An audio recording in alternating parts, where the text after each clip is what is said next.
Vamos a tener una palabra de oración para pedir que Dios bendiga el estudio de su palabra. Y luego voy a hacer un repaso, a vuelo de pájaro, de lo que estudiamos en la iglesia Amigos de Jesús. Eso fue hace unas 3 semanas aproximadamente que estuve en la iglesia Amigos de Jesús. Y lo que vamos a estudiar en los temas de hoy, en realidad es una continuación de los temas que trazamos allá. Así que necesito darles un poquito de contexto y vamos a hacer eso primero, un repaso breve, y luego vamos a estudiar, como les prometí, el pasaje de Romanos 1, el capítulo 1 y los versículos 16 al 28. Oremos. Padre Celestial, gracias te damos por este sábado de gran solemnidad, cuando se reúne tu pueblo con una intención, y es para honrarte y glorificarte como nuestro Creador, para tributarte la honra y la gloria que te mereces, y para escuchar tu voz hablándonos a través de tu santa palabra. Pedimos la presencia de tu Santo Espíritu.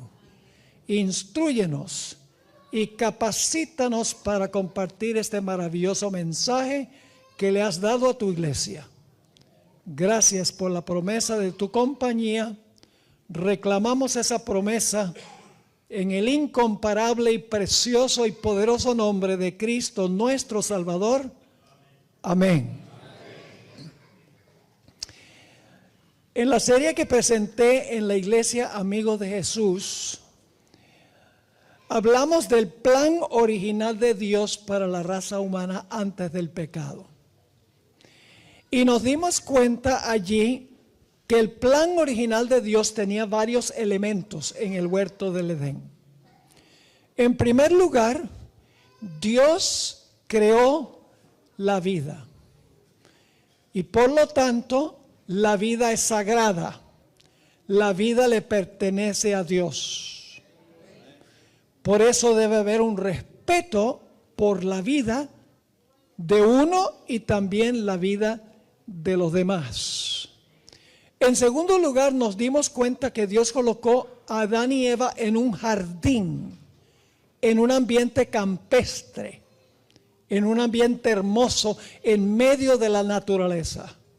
El plan original de Dios es que estemos en un lugar rural, a donde no esté el bullicio y el ajetreo de la vida diaria, sino un lugar tranquilo, con aire fresco, con un sol radiante, donde podamos producir nuestra propia comida, a donde podamos vivir con tranquilidad y con paz. En tercer lugar, hablamos sobre el matrimonio como lo estableció Dios originalmente. Estableció el matrimonio heterosexual entre un hombre y una mujer. Varón y hembra. Dice que Dios casó a una mujer con un hombre. Ese es el plan de Dios. No es el plan de Dios que se case un hombre con un hombre y una mujer con una mujer. Es contrario a Dios. Es cambiar el plan de Dios. Luego nos dimos cuenta que Dios creó solamente 2 géneros, masculino y femenino. No hay, como creen algunos, 100 géneros distintos. No es el género de uno el que uno cree que es aparte de lo que estableció Dios. Hay 2 géneros nada más, varón y hembra, masculino y femenino. Nos dimos cuenta también que Dios colocó al hombre como la cabeza en el hogar y también en la iglesia. Eso no es malo. Yo pregunto, ¿es malo que usted tenga una cabeza? Hablando literalmente, ¿es malo tener una cabeza? No, la cabeza existe para bien del cuerpo, ¿sí o no? Claro que sí, coordina todo lo relacionado con el cuerpo. La cabeza, podríamos decir que es el líder del cuerpo. Igualmente Dios ha colocado al hombre como líder o como cabeza en el hogar y también como cabeza en la iglesia. Nos dimos cuenta, además, que Dios estableció una dieta original y esa dieta era vegana. Dios dio frutas, nueces y luego después del pecado dio vegetales. Una dieta a base de plantas y de frutas de árboles. El hombre ha cambiado eso. Todos lo sabemos, solamente tenemos que ir al supermercado para ver qué venden allá. Solo hay que ir a un restaurante para ver qué es lo que se sirve allá. Y en muchos hogares, inclusive adventistas. El hombre ha cambiado la dieta original que Dios estableció. Nos dimos también cuenta que al principio Dios estableció el sábado como día de reposo.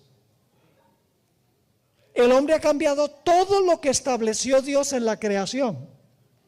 Ha cambiado el asunto de la vida, ya no se respeta la vida, se practica, por ejemplo, libremente el aborto.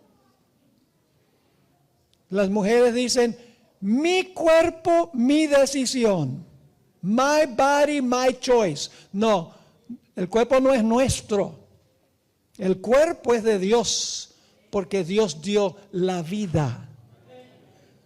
En segundo lugar, la mayoría de la gente hoy en día vive en la ciudad, en un ambiente urbano, donde es difícil escuchar, no imposible, pero difícil escuchar la voz de Dios. Ha cambiado el ambiente en el cual vive el ser humano. Ha cambiado el matrimonio de heterosexual a homosexual. Ha cambiado la idea de dos géneros a múltiples géneros. Ha cambiado el hombre como cabeza en el hogar y en la iglesia con una palabra que dicen equidad, que no es lo mismo que igualdad. El hombre y la mujer son iguales como seres humanos ante Dios. La mujer no es inferior. Están en un nivel de igualdad como personas, pero tienen diferente función. La diferencia es en función, no en igualdad. Pero la idea de equidad significa que hombres y mujeres son igualitos en todo, inclusive en función. La Biblia no enseña tal cosa. Dios estableció una dieta original. Los seres humanos han cambiado la dieta. Dios estableció el sábado como día de reposo. El hombre ha cambiado el día del sábado al domingo. Es decir, el hombre ha cambiado todo lo que Dios estableció al comienzo. Generalmente como adventistas hablamos del cambio del sábado. Pero el cambio ha sido de todo lo que Dios estableció. Pero alguno podría decir, pastor, ¿está usted diciendo que debemos en este mundo regresar al plan original que estableció Dios? ¿Acaso no debemos nosotros adoptar un plan B? Vivimos en un mundo de maldad, dice la gente. Heredamos una naturaleza débil, pecaminosa, que nos jala hacia el mal.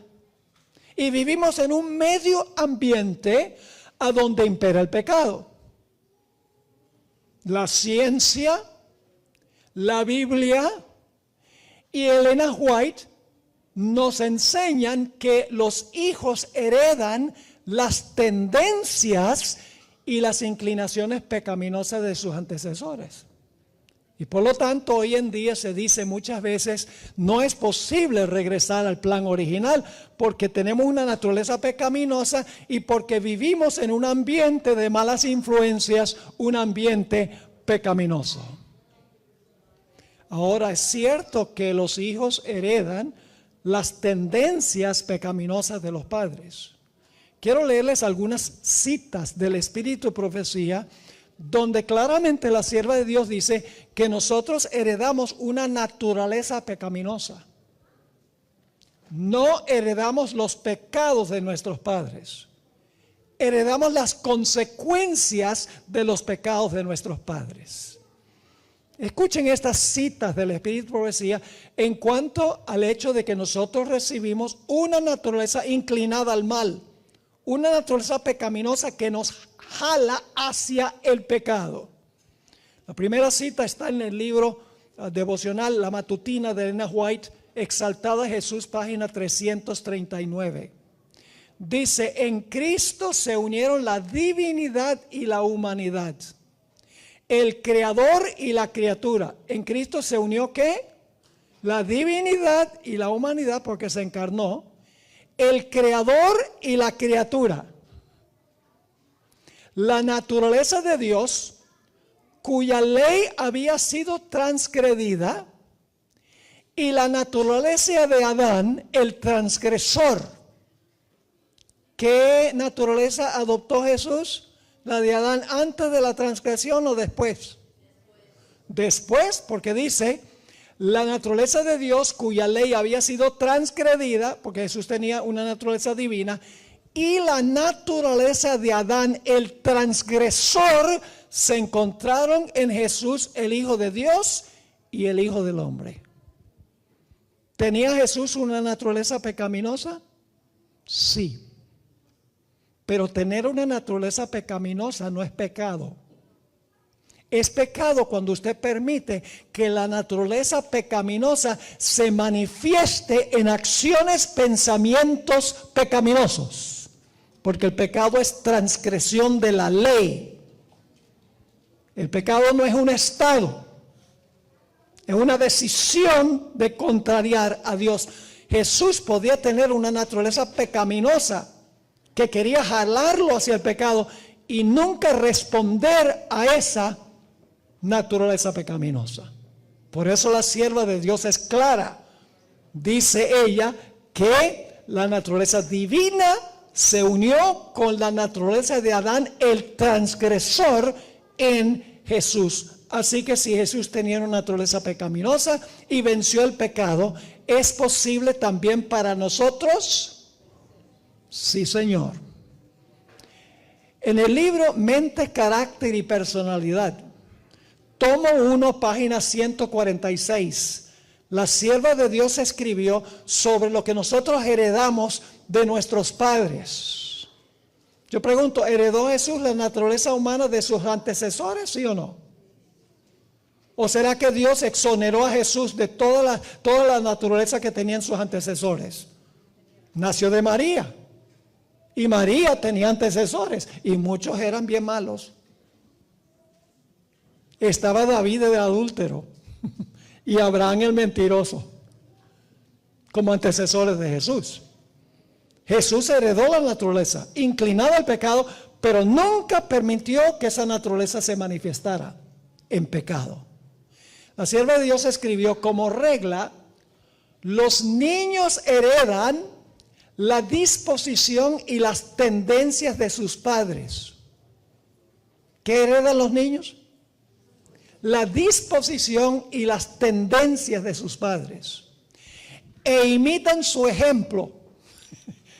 Es decir, no solamente los niños heredan las tendencias e inclinaciones de sus padres, sino que también el ambiente en el cual crecen los lleva a copiar a lo que los padres hacen. Así que dice, como regla, los niños heredan la disposición y las tendencias de sus padres e imitan su ejemplo. De manera que los pecados de los padres son cometidos. ¿Son qué? ¿El heredar esas inclinaciones es pecado? ¿Ah? ¿El mal ejemplo de los padres es pecado? Los niños heredan eso. Pero la sierva de Dios dice, de manera que los pecados de los padres son cometidos por los hijos de generación en generación. Así la vileza y la irreverencia de Cam se reprodujeron en su posteridad y le acarrearon maldición durante muchas generaciones. También escribió la hermana White en el mismo libro Mente, Carácter y Personalidad, tomo 1, los niños heredan las inclinaciones al mal. ¿Es pecado una inclinación al mal? ¿Es pecado una inclinación al mal? No.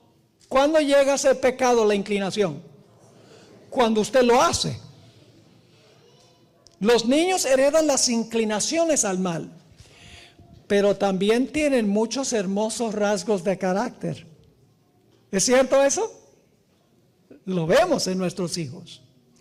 Estos deberían ser fortalecidos y desarrollados, mientras que las tendencias hacia el mal, noten, no el mal, las tendencias hacia el mal deberían ser cuidadosamente vigiladas y reprimidas. Los niños nunca deberían ser adulados, porque la adulación es veneno para ellos. Pero los padres deberían mostrar un cuidado tierno y santificado por ellos y así ganar su confianza y su amor. Aquí hay otra cita. Los hijos heredan de sus padres algunas tendencias fuertes. Estas existieron en los padres, escuchen, estas tendencias existieron en los padres y se intensifican en los hijos. Se vuelven más fuertes esas tendencias en los hijos. Los padres cristianos deben considerar cuidadosamente todas estas cosas. Y una última cita, tomo 2 de los testimonios, página 422, dice: los padres le dan la estampa de su carácter a sus hijos. Por lo tanto, los hijos nacidos de tales padres heredan de ellos cualidades de mente bajas y viles, y Satanás nutre todo lo que tiende a la corrupción, Esto ha llevado a muchos a decir: es ineludible que nosotros sigamos pecando hasta que Cristo venga, porque al fin y al cabo tenemos una naturaleza pecaminosa. Y se justifica el pecado. Se dice, lo único que tenemos que hacer es confesar el pecado, confiar en la justicia de Cristo, Cristo nos justifica y nos perdona, y si seguimos pecando, pues seguimos haciendo eso. La Biblia habla mucho, mis hermanos y hermanas, en cuanto al cambio y la victoria sobre las tendencias e inclinaciones pecaminosas. Los asesinos, los mujeriegos, los borrachos, los mentirosos y los ladrones pueden ser cambiados por el poder de Dios. El problema que tienen muchos cristianos es el complejo de derrota. En el proceso de decir que no debemos juzgar a otros, que debemos amarlos, le ponemos la vista gorda a prácticas en la iglesia que son claramente pecaminosas. Hay poder para cambiar. Dios nos recibe como somos, pero no nos deja como somos. Es verdad que nacemos con tendencias e inclinaciones hacia el pecado, tendencias a la borrachera, tendencia al uso de drogas, tendencias a la inmoralidad, a la obesidad y aún al homosexualismo. Pero Dios no acepta la actitud de derrota que tienen muchos cristianos, a donde la gente dice, pues nací así y no puedo sino vivir así. El punto clave no es si nací con la tendencia, por ejemplo, a la homosexualidad o la tendencia a ser transgénero. Ambos se pueden vencer por el poder de Dios. La Biblia lo enseña así y el Espíritu de Profecía también lo enseña así. Vamos a 2 de Pedro, el capítulo 1 y los versículos 3 y 4. ¿Jesús tenía una naturaleza divina, sí o no? ¿Jesús tenía una naturaleza humana, sí o no? Sí. ¿Será que nosotros que tenemos una naturaleza humana podemos también heredar la naturaleza divina para vencer? Vamos a leerlo. 2 de Pedro 1, 3 y 4. Dice el apóstol Pedro, como todas las cosas que pertenecen a la vida y a la piedad, nos han sido dadas por su divino poder, mediante el conocimiento de aquel que nos llamó por su gloria y excelencia. Ahora escuchen bien, por medio de las cuales nos ha dado preciosas y grandísimas promesas. ¿Qué nos ha dado Dios? nos ha dado preciosas y grandísimas promesas. ¿Cuáles son esas promesas? Para que por ellas, por las promesas, llegaseis a ser partícipes de la naturaleza divina. ¿De qué podemos ser partícipes?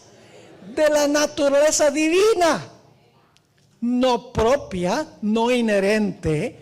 Nosotros no tenemos la naturaleza divina por naturaleza, pero podemos tener en nuestra vida el poder de la naturaleza divina.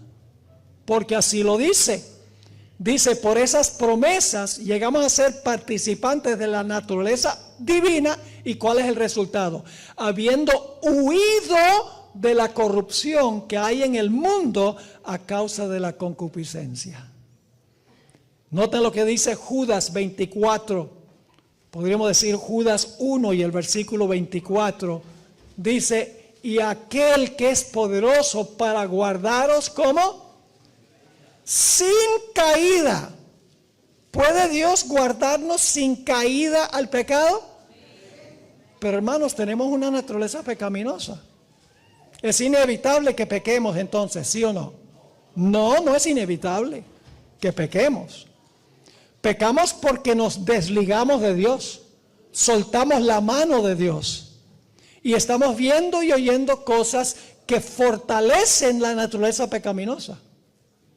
Todo depende de lo que permitimos entrar por nuestros 5 sentidos, particularmente nuestros ojos y nuestros oídos. Así que dice, aquel que es poderoso para guardaros sin caída y presentaros como sin mancha delante de su gloria con gran alegría, al único y sabio Dios nuestro Salvador, sea gloria y majestad, imperio y potencia, ahora y por todos los siglos. Amén. Eso es lo que dice la Biblia. Ahora, ¿qué dice el Espíritu de Profecía? El Espíritu de Profecía confirma lo que dice la Biblia. Muchos ponen un conflicto entre la Biblia y el Espíritu de Profecía. Dicen, no, yo sigo lo que dice la Biblia, no necesito lo que dice Elena G. White. Los que dicen eso no están obedeciendo ni la Biblia. Usan esa declaración, yo sigo la Biblia, por excusar ciertas cosas que hacen que condena al Espíritu de Profecía. Yo le doy gracias a Dios por el Espíritu de Profecía que Dios ha dado a esta iglesia. Es un don inapreciable. Hay 2 clases de personas que critican el Espíritu de Profecía. Uno, los que nunca la leen. Y 2, los que la leen con el propósito de criticar. Si usted está en una de esas 2 categorías, nunca va a recibir una bendición del Espíritu de Profecía. Dios quiere que vayamos al Espíritu de Profecía con una mente abierta y que comparemos lo que dice el Espíritu de Profecía con la Biblia. No se contradicen, se complementan. La hermana White no es otra Biblia. Ella amplía, explica y corrige a los que se extravían de la Biblia. Pero no es un suplemento a la Biblia, es un complemento de la Biblia. Fíjense lo que dice la sierva del Señor en la matutina a fin de conocerle, página 97. Debemos recordar que al creer en Cristo es nuestro privilegio participar de la naturaleza divina. ¿Cómo?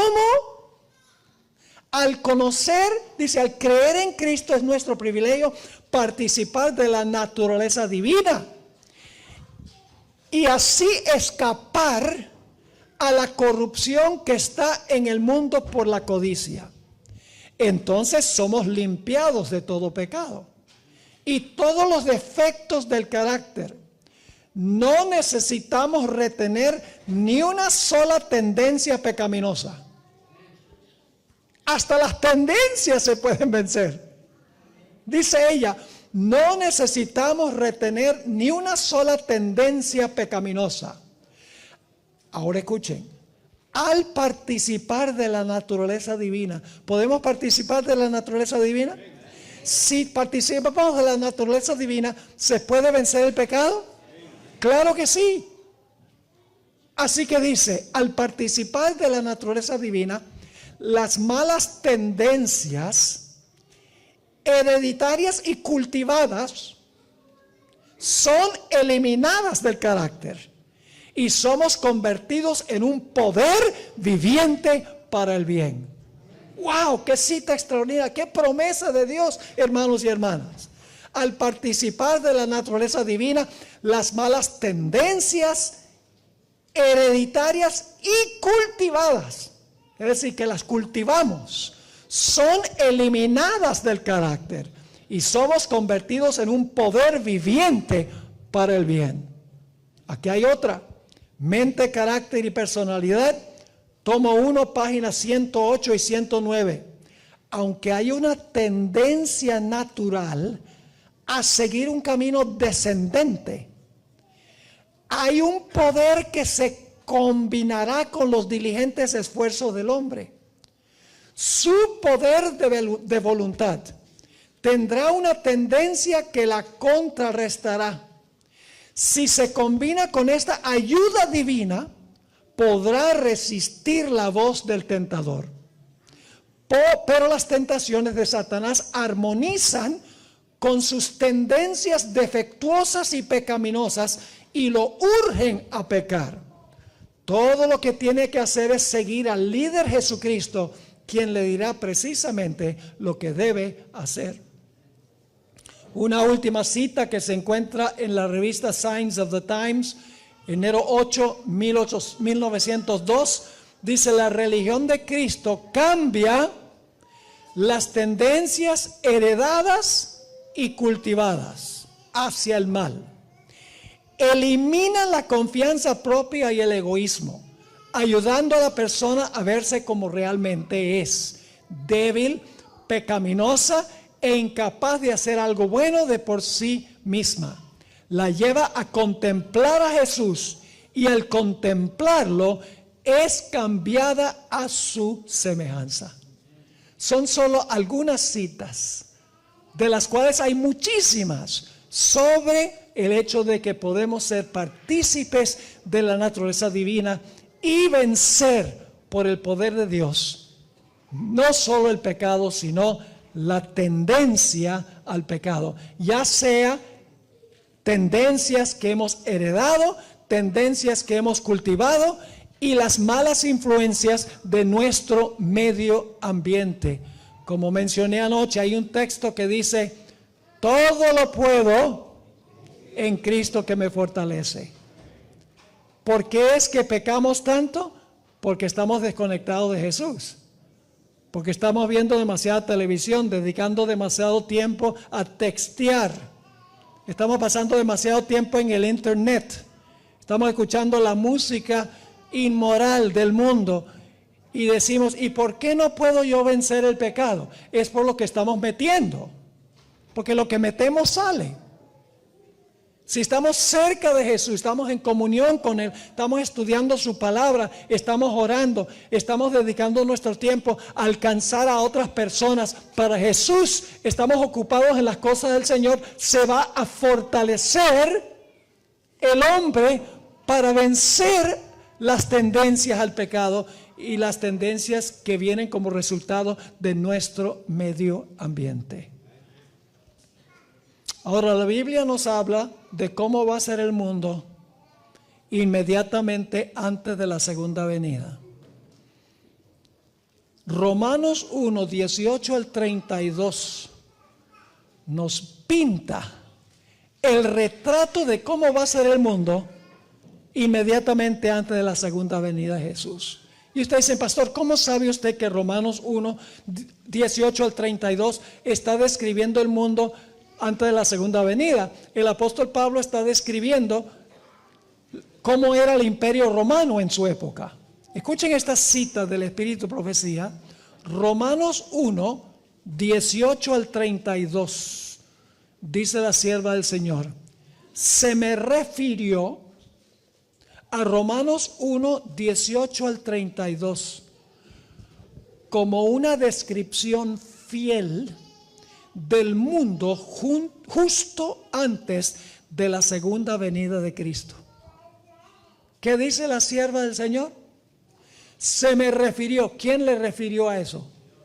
El ángel que la guiaba. Se me refirió a Romanos 1, 18 al 32 como una descripción fiel del mundo justo antes de la segunda venida de Cristo. Hemos estudiado la condición del mundo antes del diluvio. La condición cuando se construyó la Torre de Babel. La condición de las ciudades de Sodoma y Gomorra. Ahora, Romanos 1, 18 al 32 va a agregar muchos detalles que no encontramos en la historia de Génesis. Así que vamos a analizar este pasaje de Romanos 1, 18 al 32 y vamos a encontrar algo muy interesante. Los pecados que se mencionan en este pasaje son los mismos consejos que da Dios para vencer esos pecados en el mensaje del primer ángel. Las mismas expresiones. Es decir, que Romanos 1 describe la enfermedad y el mensaje de los tres ángeles describe el remedio. Noten lo que dice Romanos 1, comenzando con el versículo 18. Y voy a parar a medida que estamos estudiando para subrayar algunos detalles importantes. Porque la ira de Dios se revela desde el cielo contra toda impiedad. Esa palabra impiedad es muy interesante. En inglés se traduce godlessness. Es una vida sin Dios. Una vida que niega a Dios. Es la mismita palabra, escuchen bien, que se usa en 2 de Pedro 2, 5 y 6 para describir el mundo antes del diluvio y las ciudades de Sodoma y Gomorra. Vivían sin Dios. Dios ausente de sus vidas. Así que dice, porque la ira de Dios se revela desde el cielo contra toda impiedad de una vida sin Dios e injusticia de los hombres que detienen. Una mejor traducción sería suprimen. ¿Qué suprimen? Con injusticia la verdad. ¿Qué es lo que van a hacer los seres humanos al final de la historia? Van a suprimir la verdad. No solo rechazarla, sino hacer el intento de suprimirla. ¿Qué significa suprimir? Echar a un lado. Sigue diciendo, porque la ira de Dios se revela desde el cielo contra toda impiedad, contra toda ausencia de Dios, e injusticia que detienen o suprimen la verdad con injusticia. Ahora escuchen, porque lo que de Dios se conoce, les es manifiesto. Yo pregunto, ¿Dios se ha manifestado a esas personas que quieren vivir sin Dios? ¿Se les manifestó, sí o no? Claro que sí. Entonces, ¿tienen alguna excusa? No. Así que sigue diciendo, porque lo que de Dios se conoce, les es manifiesto. Pues Dios se lo manifestó. ¿Les ha dado Dios luz? Yo pregunto, ¿hay algún país en el mundo que tenga más luz que los Estados Unidos de América? Más luz científica, más luz de la palabra de Dios. No hay una nación en el mundo a donde no se haya proclamado la verdad de Dios en su pureza que en los Estados Unidos de América. Además tenemos el testimonio de la naturaleza. Sigue diciendo, porque lo que de Dios se conoce, les es manifiesto. Pues Dios se lo manifestó. Versículo 20. Porque las cosas invisibles de Él, ¿de quién? De Dios. Las cosas invisibles de Dios, porque Dios es invisible a los ojos humanos. Pero ¿podemos saber que Dios existe? ¿Que Dios tiene poder? ¿Cómo lo sabemos?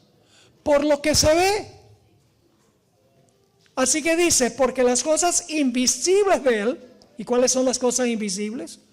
Su eterno poder y deidad. ¿Podemos saber en cuanto al eterno poder y la deidad de Dios? Sí.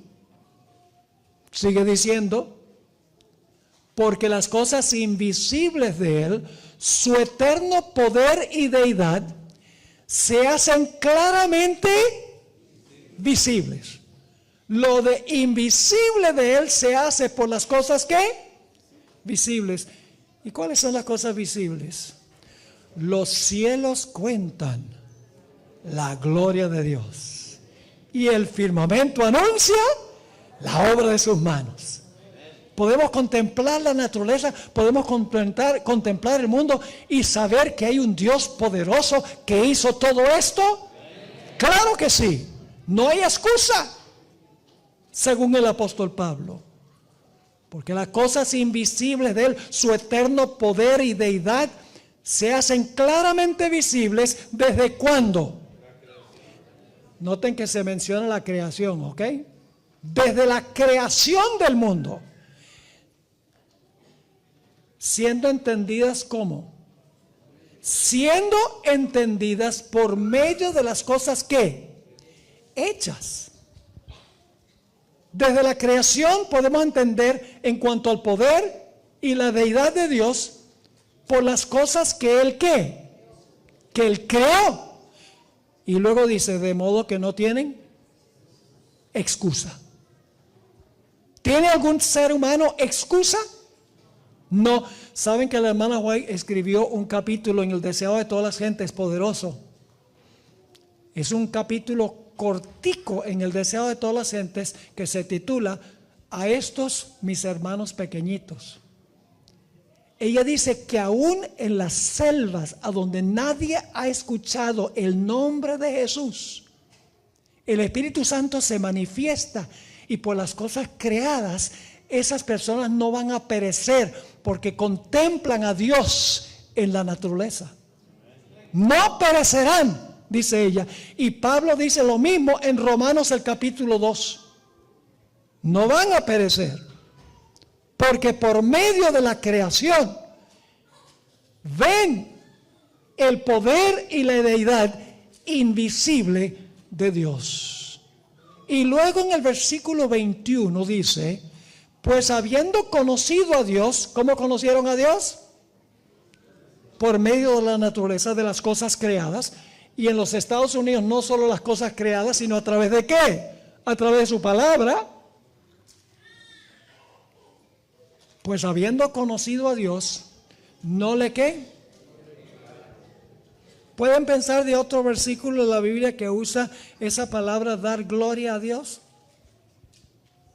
Ya vimos que este pasaje apela al Creador, ¿verdad? Dios se revela su poder y su deidad porque es el Creador. Ahora vemos que los impíos, a pesar de que tenían toda la luz, no tenían excusa. Dice, pues habiendo conocido a Dios, no le glorificaron. ¿Qué dice el mensaje del primer ángel? Temed a Dios y darle ¿qué? Y yo pregunto, ¿el mensaje del primer ángel apela también al Creador? Adorad a aquel que hizo. ¿Cuál es el problema de la sociedad antes de la segunda venida? Rechazan el mensaje del primer ángel. Seguimos, porque hay más. Sigue diciendo en el versículo 21 nuevamente, pues habiendo conocido a Dios no le glorificaron como a Dios, ni le dieron ¿qué? Gracias. ¿Cuántos de nosotros le damos gracias a Dios por el aire que respiramos? Cuando nos despertamos por la mañana, Señor, gracias por este aire que estoy respirando hoy. Y salimos a ver, gracias Señor por este sol radiante.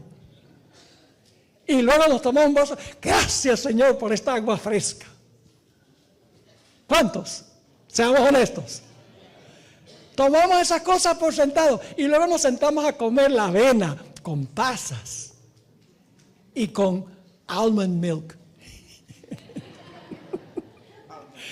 Ay, Señor, gracias por crear la avena. Qué deliciosa está.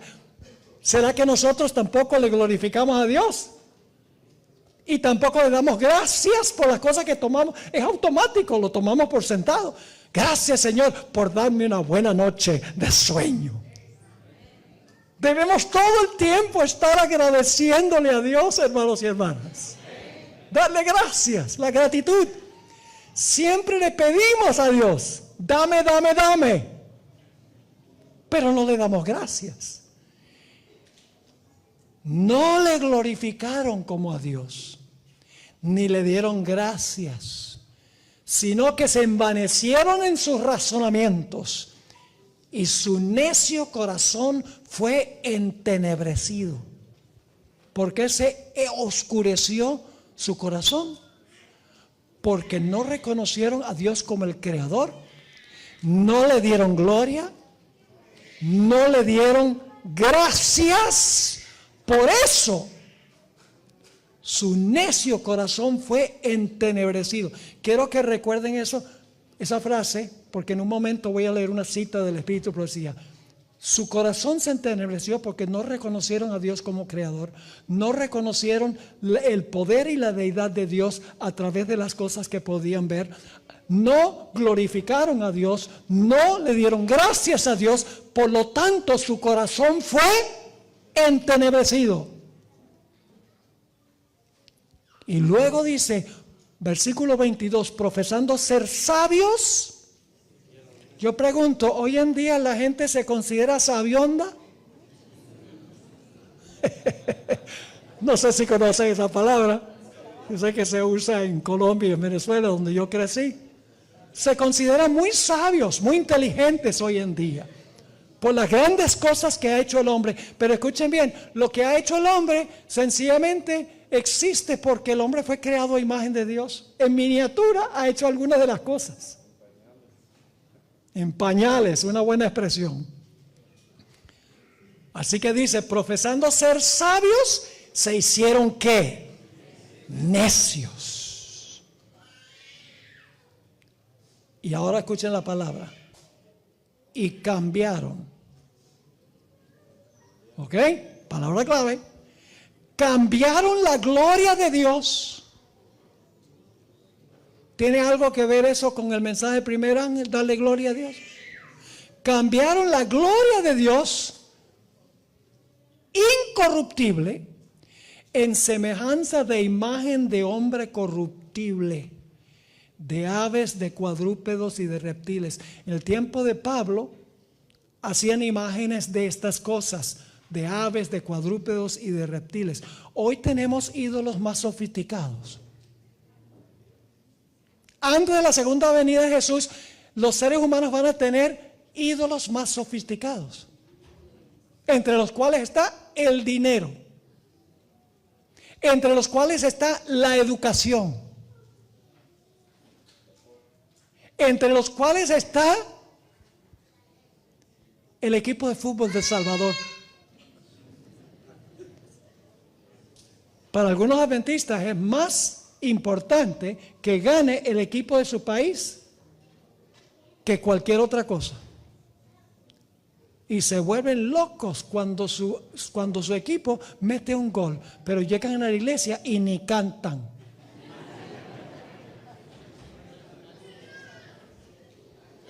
Hay un problema ahí, me parece a mí. Y cambiaron la gloria de Dios incorruptible en semejanza de imagen de hombre, corruptible, de aves, de cuadrúpedos, de reptiles. Yo pregunto, ¿qué sucede cuando usted rechaza a Dios el Creador, no le da gracias, no le da gloria, cae en qué? En idolatría. Porque otras cosas llegan a ser importantes en la vida, porque Dios no es el más importante. Ahora permítame leerles la cita de la hermana White sobre el entenebrecimiento del corazón. La hermana White escribió en el libro Discurso Maestro de Jesucristo, página 79. Dicho sea de paso, no tienen que escribir todas estas referencias, porque esta tarde voy a tener aquí en la mesa un código QR donde ustedes con su celular pueden marcar el código QR, le voy a mandar todo este material escrito, como 200 páginas, porque le voy a mandar también lo de Amigos de Jesús. Y no tienen que pagar nada. Todo lo que nosotros producimos en nuestro ministerio, ustedes lo pueden adquirir gratis en su celular o en su computadora.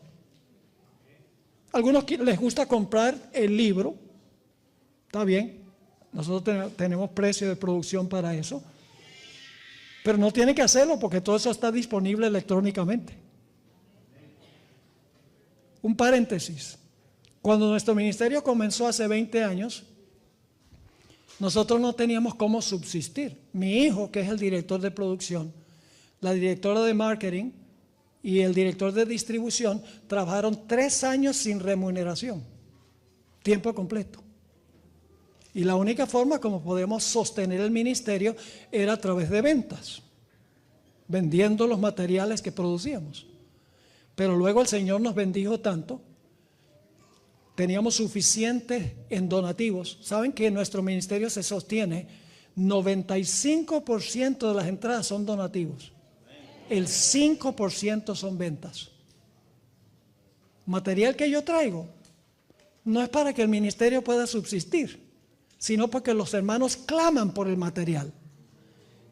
Es incómodo para mí traer cajas, pero si no traigo, la gente dice, ¿por qué no trajo? A mí no me aporta nada de eso. Todo eso vuelve al ministerio. Si no lo creen, llamen, yo les doy el número, pueden llamar y hablar. Nosotros somos auditados cada año por una empresa editora independiente de nuestro ministerio para estar seguros de que toda la contabilidad se lleve bien. Así que si ustedes escuchan, Pastor Borre está en eso porque quiere llenarse de plata. Pues ¿saben qué clase de carro manejo yo? Un Honda Fit. Yo no estoy en esto por ganar dinero, estoy en esto porque tengo pasión por el mensaje adventista. Ese es el propósito, hermanos y hermanas. Perdonen ese paréntesis, pero es bueno que tengan la verdad, porque por ahí surgen las ideas. Se escribió un artículo en una revista donde dice, el pastor Borre viaja y pide ofrenda. ¿Saben, hermanos y hermanas? Yo no pido nunca una ofrenda donde voy. ¿Cuántas ofrendas he recogido aquí?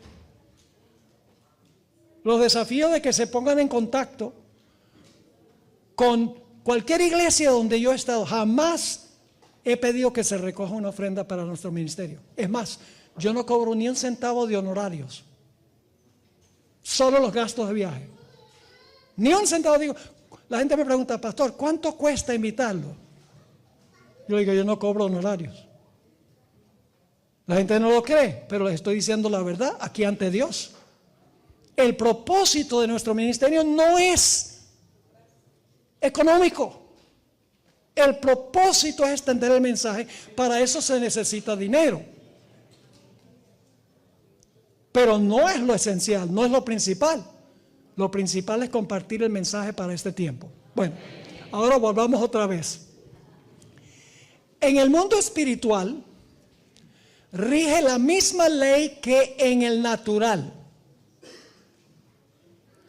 Yo pregunto, ¿qué sucede si ustedes pasan en una cueva 3 años donde no hay luz? ¿Sabe lo que pasa? Pierde la visión. Por estar en las tinieblas pierde la capacidad de ver. Recuerden eso. En el mundo espiritual rige la misma ley que en el natural. Quien more en tinieblas perderá al fin el sentido de la vista. ¿El que qué? El que mora en tinieblas perderá al fin el sentido de la vista. Estará rodeado por una oscuridad más densa que la de medianoche, y no le puede traer luz el mediodía más brillante. ¿Está claro? Anda en tinieblas, está citando ahora la Biblia, y no sabe a dónde va, porque las tinieblas le han cegado los ojos. Inmediatamente antes de la segunda venida, los corazones van a estar entenebrecidos, porque han habitado en medio de las tinieblas y la luz más radiante no les puede iluminar. Sigue diciendo, por abrigar el mal con persistencia, por despreciar con obstinación las súplicas del amor divino, el pecador pierde el amor a lo bueno, al deseo de Dios y aún a la capacidad misma de recibir la luz del cielo. La invitación, ahora escuchen, la invitación de la misericordia sigue rebosando por amor. La luz sigue brillando, en otras palabras. La luz brilla con tanto resplandor como cuando iluminó por vez primera el alma. Pero la voz cae en oídos sordos, la luz en ojos cegados. Terrible empezar a rechazar la luz y rechazarla y rechazarla. Esta gente que menciona Romanos 1 describe cómo va a ser la mayoría del mundo inmediatamente antes de la segunda venida. Van a habitar en tinieblas porque han seguido al príncipe de las tinieblas. ¿Y quién es el príncipe de las tinieblas? Satanás. Ahora vamos al versículo 24. Por lo cual, es decir, porque rechazaron a Dios, a pesar de tener la luz, no le dieron gloria, no lo reconocieron como Dios. Por eso, por primera vez ahora dice algo interesante. También Dios los ¿qué? Los entregó. ¿Qué significa eso? Dios los entregó. ¿Ustedes quieren tinieblas? Ahí los entrego a eso. Dios los entregó. Se usa 3 veces esa expresión, los entregó, en este pasaje. Dice, por lo cual también Dios los entregó. ¿Los entregó a qué? Por rechazar al Creador, por no darle gloria, por no estar dispuestos de darle gracias, porque su corazón se entenebreció. Dice, Dios los entregó a la ¿qué? A la inmundicia, en las concupiscencias de sus corazones, de modo que deshonraron entre sí sus propios ¿qué? Cuerpos. Wow. Versículo 25. Ya que, ¿qué cosa? Ahí está la palabra. Se usa 3 veces esa expresión también. Ya que cambiaron la verdad de Dios por la mentira. ¿Ven el proceso aquí o no? Hay un proceso aquí. Rechazaron al Creador, aunque Él se hizo claramente visible. No le dieron gloria a Él, sino que cayeron en la idolatría. No le dieron gracias a Dios. Y por eso se entenebreció su corazón. Llegó, las tinieblas se metieron en su corazón, de tal manera que la luz ya no podía lograr un resultado. Dice, por eso Dios los entrega a inmundicia. Cambiaron la verdad de Dios por la mentira, honrando y dando culto ¿a quién? A la criatura o a las criaturas antes que ¿a quién? Ahí está la idea del Creador, mensaje del primer ángel, no olviden. A las criaturas antes que al Creador, el cual es bendito por los siglos de los siglos. Amén. Pero la cosa va a empeorar. ¿Han visto ustedes, por ejemplo, esas marchas de Gay Pride? El mes de Gay Pride de los... Es gente abiertamente expresándose en contra de Dios. Abiertamente, alabando la homosexualidad y la idea de ser transgénero. Ahora fíjense, las cosas van de mal en peor. Versículo 26. Por esto, ¿Por qué? Por esto, ¿por qué qué? Porque rechazaron al Creador, aunque se reveló claramente, porque no le dieron gloria, porque no le dieron gracias, porque se entenebreció su corazón. Por esto, Dios los entregó. Ahí está la segunda vez. ¿Qué significa Dios los entregó? ¿Ustedes quieren eso? Go for it. Porque tenemos libre elección. Si queremos elegir a Satanás, Dios dice, yo no quiero eso, pero te entrego. Dios los entregó ¿a qué? A pasiones vergonzosas. Pues aún sus mujeres cambiaron el uso natural por el que es contra naturaleza. Está condenando el lesbianismo.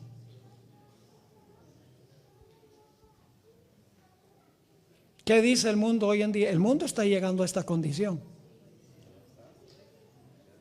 No solo porque lo digo, ustedes lo ven. Pues aún sus mujeres cambiaron. ¿No te notaron la palabra qué? ¿Qué cambiaron? El matrimonio heterosexual por el homosexual. La segunda vez que se usa la palabra cambiaron. Pues aún sus mujeres cambiaron el uso natural. ¿Cuál es el uso natural? Hombre y mujer. De la mujer. Y luego dice, y de igual modo también los hombres. Oh, no solamente son las lesbianas, sino que son los hombres homosexuales. Y de igual modo también los hombres, dejando el uso natural de la mujer, se encendieron en lascivia unos con otros, cometiendo hechos vergonzosos, hombres con hombres, y recibiendo en sí mismos la retribución debida a su extravío.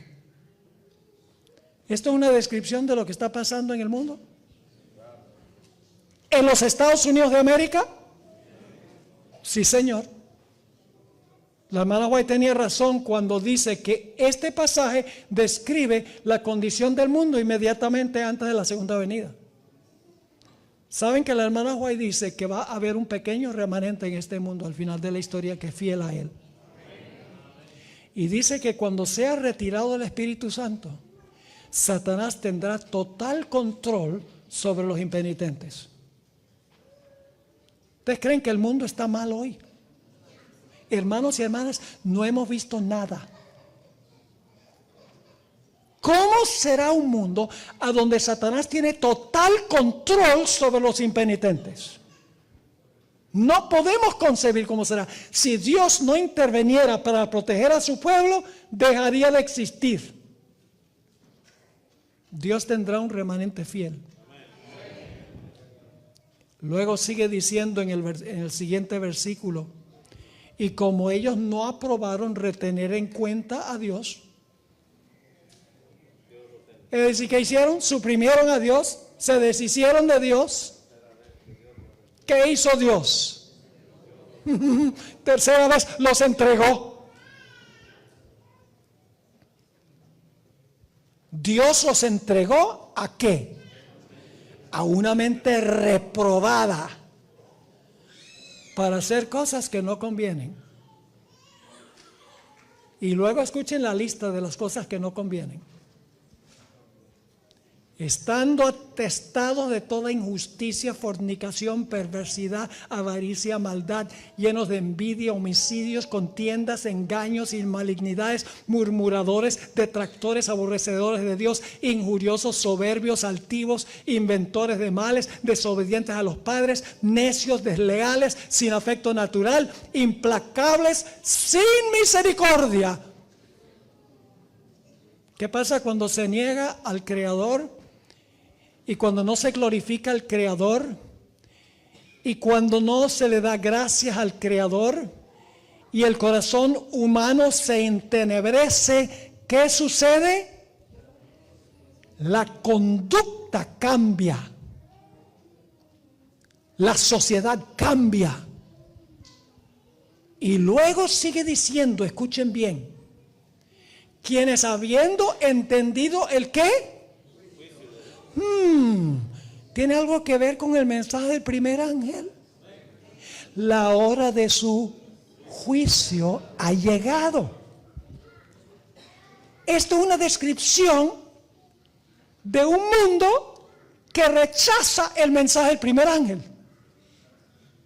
¿Esta gente teme a Dios? No. ¿Le da gloria a Dios? ¿Acepta al Creador? ¿Cree que está en la hora del juicio? No. Ahora le pregunto, ¿cuál es el antídoto de esto, de esta enfermedad? El mensaje del primer ángel. A eso vamos a hablar esta tarde. Ahora escuchen, la cosa se pone más seria. Quienes habiendo entendido el juicio de Dios, que los que practican tales cosas son dignos ¿de qué? De muerte. No solo las hacen, toda la lista que mencionamos, no solo las hacen, sino que también se complacen con los que las practican. Me gustan varias traducciones de este versículo. Dice, no solo las hacen, es decir, Dios no solamente condena a los que las hacen, sino también con los que están de acuerdo o simpatizan con los que lo practican. Porque hay la tendencia en la iglesia adventista hoy en día en decir, bueno, una persona nace homosexual, no puede vivir contrario a la forma como nació, así que debemos sencillamente aceptar la homosexualidad como tan natural como un hombre y una mujer que se casan. Hermanos y hermanas, debemos amar a los homosexuales, pero no podemos estar de acuerdo con su conducta.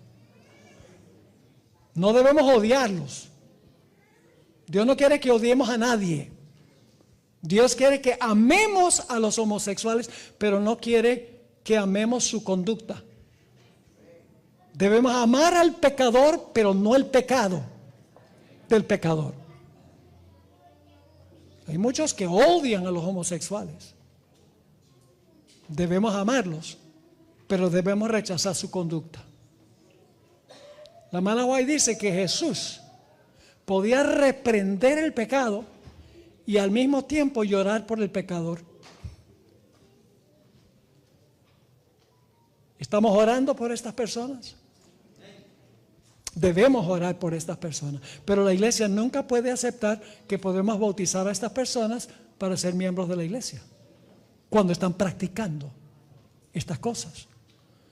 Y no solamente son los que practican estas cosas, sino los que simpatizan con aquellos que las practican. Es lo que está diciendo el apóstol Pablo aquí en el libro de Romanos.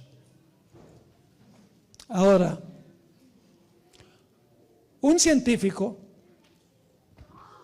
que dicen que era el más sabio de todos los científicos de la actualidad, murió hace poco. Stephen Hawking, uno que está en silla de ruedas, posiblemente lo han visto, que habla solamente a través de un medio que se ha establecido para que pueda comunicarse. Dicen que el científico más brillante de nuestro tiempo. Fíjense lo que él dijo. Uno no puede comprobar que Dios no existe. No podemos comprobar que Dios no existe. Pero la ciencia lo hace innecesario. Las leyes de la física pueden explicar el universo sin la necesidad de un creador. La física toma el lugar del creador. En otro lugar dijo, yo creo que la explicación más sencilla es que no hay Dios. Nadie creó el universo. Y nadie dirige nuestro destino. Esto me lleva al profundo reconocimiento de que probablemente no hay un cielo y tampoco una vida después de la muerte. Tenemos tan solo esta vida para apreciar el gran diseño del universo y por eso estoy extremadamente agradecido. Ahora mi pregunta clave es, Habla de apreciar el gran diseño del universo. ¿Cómo puede ser que tiene diseño sin diseñador? ¿Saben cómo la Biblia define a Stephen Hawking? El fatuo ha dicho en su corazón: no hay Dios. Salmo 14 y el versículo 1. Ahora, ¿cuáles son los puntos claves del pasaje de Romanos, el capítulo 1? Varias veces el pasaje apela a Dios como creador, ¿sí o no? Dios se ha revelado claramente a los seres humanos como creador, pero lo rechazan como creador, y como resultado sus corazones se entenebrecen y caen en falsa adoración, adoran al hombre, en idolatría, y el resultado es corrupción moral. ¿Tiene alguna conexión este pasaje con el mensaje del primer ángel? Tiene una conexión con el mensaje del primer ángel. El pasaje dice que suprimen la verdad y cambian la verdad. Dice 3 veces en el pasaje eso. La rebelión descarada contra Dios el Creador abre la puerta para la idolatría. Pero hoy la idolatría es más sofisticada. Los ídolos son el dinero, el poder, los héroes del deporte, los artistas de Hollywood. Inclusive el domingo como día de reposo. La hermana White llama el domingo un ídolo, el sábado ídolo.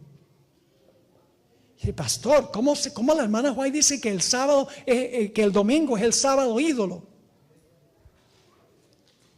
Bueno, déjame expresarlo de esta manera. ¿Quién creó el sol? Dios, ¿de acuerdo? Lo creó con propósitos de adoración. ¿Qué pasa si usted convierte el sol en un objeto de adoración? ¿Cómo se llama eso? Idolatría. ¿Quién creó el primer día de la semana? ¿Dios lo creó con fines de adoración? No. ¿Qué pasa si usted lo convierte en un día de adoración? Idolatría. No importa que sea la adoración a un objeto o la adoración en un día. Cualquier cosa que el hombre establece para la adoración que Dios no estableció es idolatría. Y la hermana White dice que la observancia del domingo es el mayor ídolo que existirá al final de la historia. Porque es una negación del Dios creador. 3 veces el pasaje dice que Dios los entregó. Que no quisieron retener a Dios en su memoria. Ahora, ¿qué significa que Dios los entregó? Vamos a ampliar ese punto. Vayan conmigo a 2 Tesalonicenses 2, 9 al 12. 2 de Tesalonicenses 2 y el versículo 9 al 12. Está hablando del final de la historia. Este pasaje. Dice allí: entonces se manifestará aquel inicuo, a quien el Señor matará con el espíritu de su boca y destruirá con el resplandor de su venida. Aquel inicuo cuyo advenimiento es por obra de Satanás, con gran poder y señales y prodigios mentirosos, y con todo engaño de iniquidad para los que se pierden. Ahora, ¿por qué se pierden? ¿Por qué se van a perder? Porque cuanto no recibieron, ¿qué cosa? El amor de la verdad para ser salvos. ¿Por qué es que al final de la historia se van a perder? Porque no recibieron ¿qué? El amor de la verdad. Y ahora escuchen lo que va a pasar como resultado. Por esto Dios les envía un ¿qué? Un poder engañoso para que crean a la mentira. Rechazaron la verdad y como resultado ¿qué? Creen la mentira. Ahora algunos dicen, pero pastor, ¿cómo? ¿Dios les envía un poder engañoso?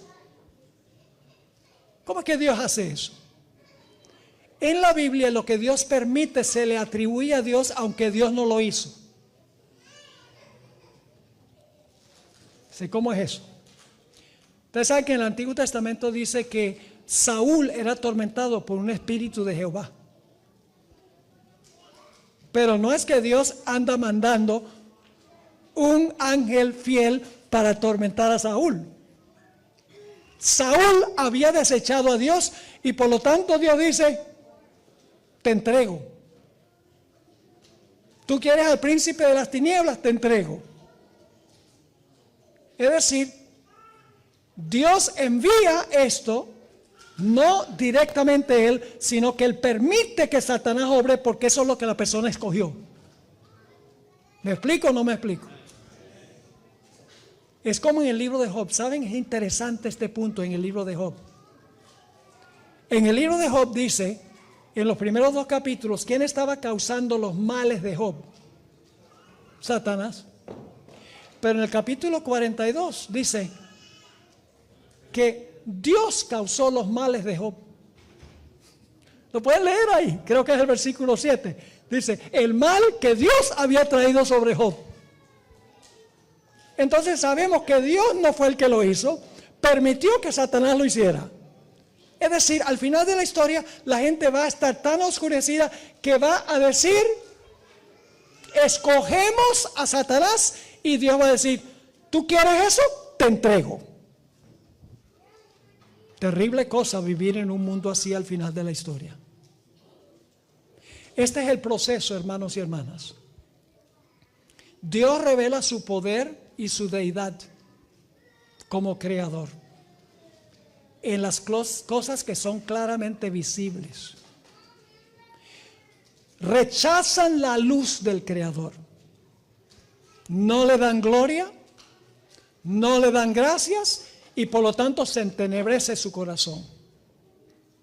Cuando se entenebrece su corazón, adoran a la criatura en vez de adorar al creador. Cambian la verdad a la mentira y Dios se retira y los entrega a sus prácticas pecaminosas. Ese es el proceso que menciona Romanos el capítulo 1. Ahora yo pregunto, ¿dio Dios alguna señal para que la gente recordara al Creador? ¿Qué señal dio Dios para que recordáramos al Creador? El sábado.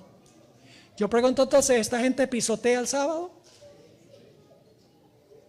Están pisoteando el sábado.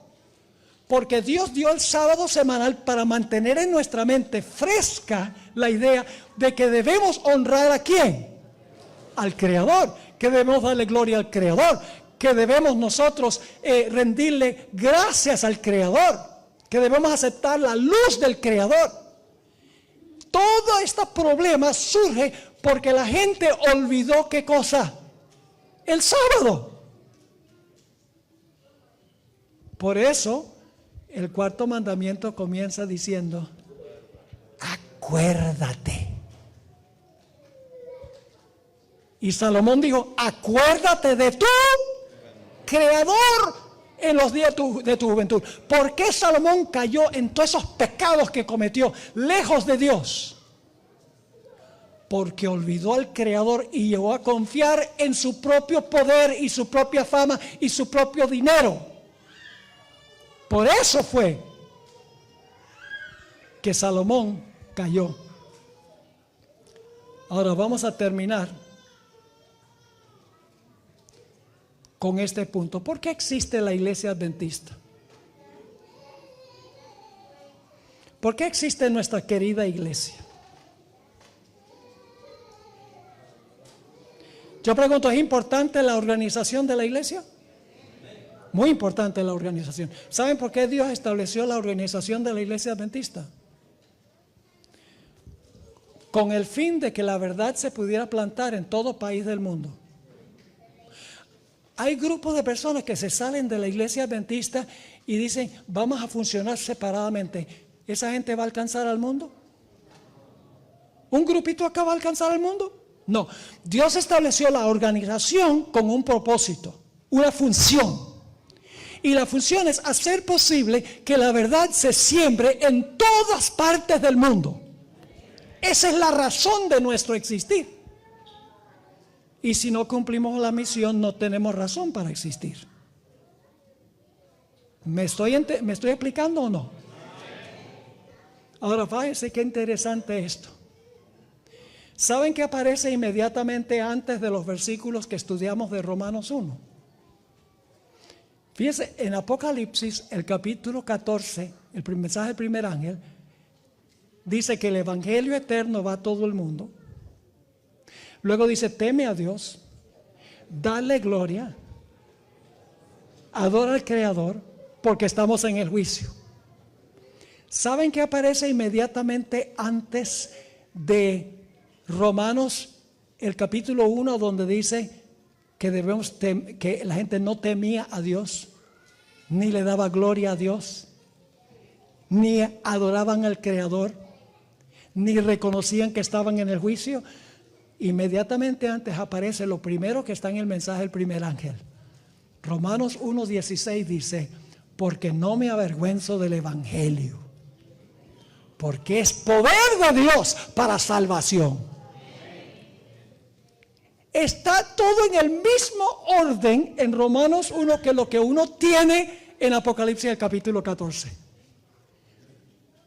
Romanos 1 es la enfermedad, la razón por la cual el mundo está así, mientras que en Apocalipsis 14 está el remedio, el evangelio eterno, temer a Dios, darle gloria, adorar al Creador, porque estamos ahora en la hora del juicio. Los mismos elementos. Solo existimos para proclamar los mensajes de los tres ángeles. El evangelio no solo perdona, el evangelio transforma. Ahora, si hubo un tiempo en que la iglesia y el mundo necesitan oír los mensajes de los tres ángeles, es ahora. Y tristemente aún en la iglesia se trata de apagar esto. Yo soy denominacional, yo amo esta iglesia. Mi propósito no es salirme de la iglesia, llevar a la gente a criticar la iglesia, no. Es que volvamos otra vez al camino que Dios estableció para esta iglesia. Es el único propósito de esto. Es de suprema importancia, mis hermanos y hermanas, amonestar al mundo que tema a Dios, que le dé gloria, que lo adore como creador, porque estamos en la hora del juicio. La hermana White escribió en el tomo 9 de los Testimonios, página 19, lo siguiente: en un sentido muy especial, los adventistas del séptimo día han sido colocados en el mundo. ¿Cómo? En un sentido muy especial, los adventistas del séptimo día han sido colocados en el mundo como centinelas y transmisores de luz. Yo pregunto, ¿qué hace un centinela? Vela para que no entre el enemigo. Es una función defensiva, de defender. ¿La iglesia adventista debe defender la verdad? Sí, pero no es suficiente defender la verdad, porque dice que también tenemos que ser, ¿qué cosa? Transmisores de luz. Defender la verdad y transmitir la verdad. Para eso existimos. Sigue diciendo, a ellos, a los adventistas del séptimo día, ha sido confiada la tarea de proclamar la última amonestación a un mundo que perece. ¿Cuál es nuestra función? Proclamarle al mundo la última amonestación. Y luego dice ella, sobre ellos, sobre los adventistas del séptimo día, resplandece una luz maravillosa de la palabra de Dios. Una obra de la más grande importancia les ha sido confiada. ¿Qué nos ha confiado Dios? Una obra de mucha importancia. ¿Y cuál es esa obra? Sigue: la proclamación de los mensajes del primero, segundo y tercer ángeles. No hay otra obra que tenga tanta importancia. No deben los adventistas permitir que ninguna otra cosa absorba su atención. ¿Por qué existimos? para proclamar los mensajes de los 3 ángeles y todo eso que involucra. ¿Tenemos que hablar de la bestia? ¿Está el asunto de la bestia en Apocalipsis 14? Yo les pregunto, ¿cómo puede la gente no adorar a la bestia si no saben quién es la bestia? ¿Cómo no van a adorar la imagen de la bestia si no saben lo que es la imagen? ¿Cómo no van a recibir la marca de la bestia si no se les enseña qué es la marca? Algunos dicen, el mensaje del tercer ángel, eso asusta a la gente, habla de fuego y azufre y humo que sube. No, hablamos del amor de Jesús. Pues si no hablamos del mensaje del tercer ángel, la gente va a terminar adorando al diablo. Es un mensaje de amor. Porque Dios da el mensaje del tercer ángel para que la gente no adore la bestia, ni su imagen, ni reciba la marca.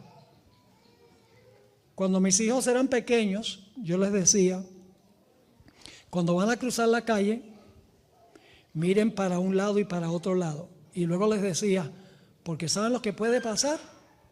Puede venir un carro para espaturrarlos. ¡Ay! Traumatizando a los pobres muchachos. ¿Por qué les doy esa advertencia tan vívida? Porque no quiero que queden espaturrados. No sé si conoce esa palabra. No quiero que mueran. Hay que advertirles. Vívidamente hay que advertirles. No por odio, sino por amor.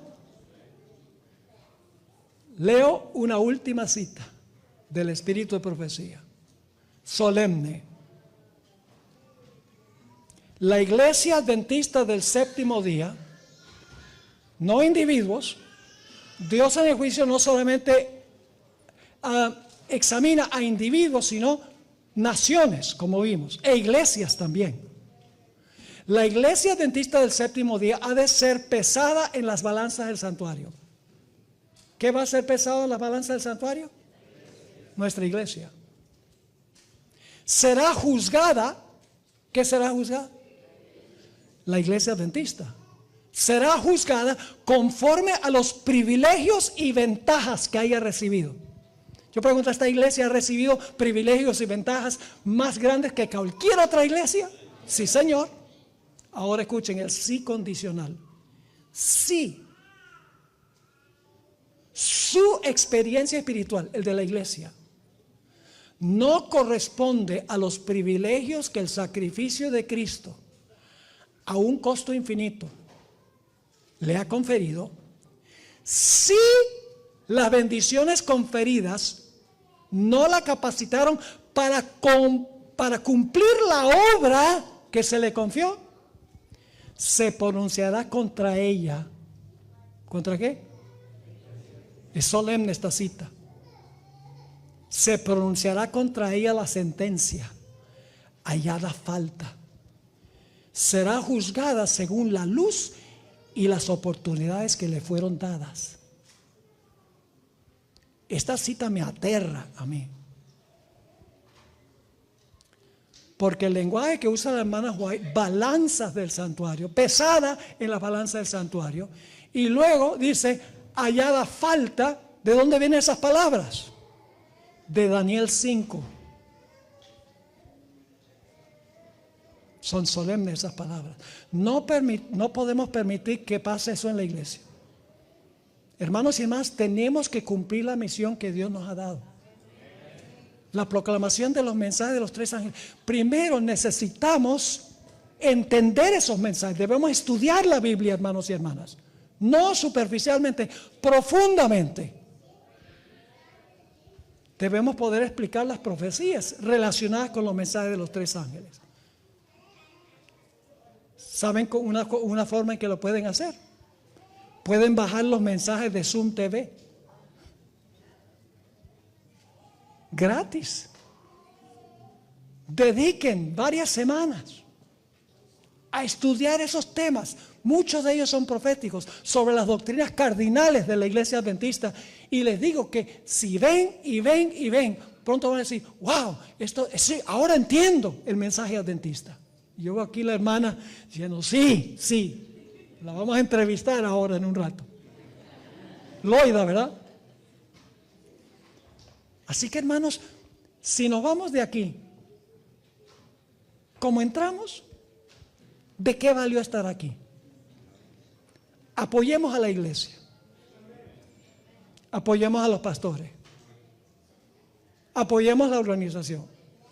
Siempre y cuando no interfiera con el derecho de cumplirlo en la comisión que Dios nos ha concedido. Seamos un ejército que vamos a salir a incendiar el mundo con el mensaje adventista. ¿Qué les parece? ¿Aceptan esa comisión? Si aceptan, pónganse de pie si aceptan esa comisión. Yo voy a orar para terminar. Gloria a Dios. Padre, gracias te damos por este maravilloso mensaje que tú nos has dado.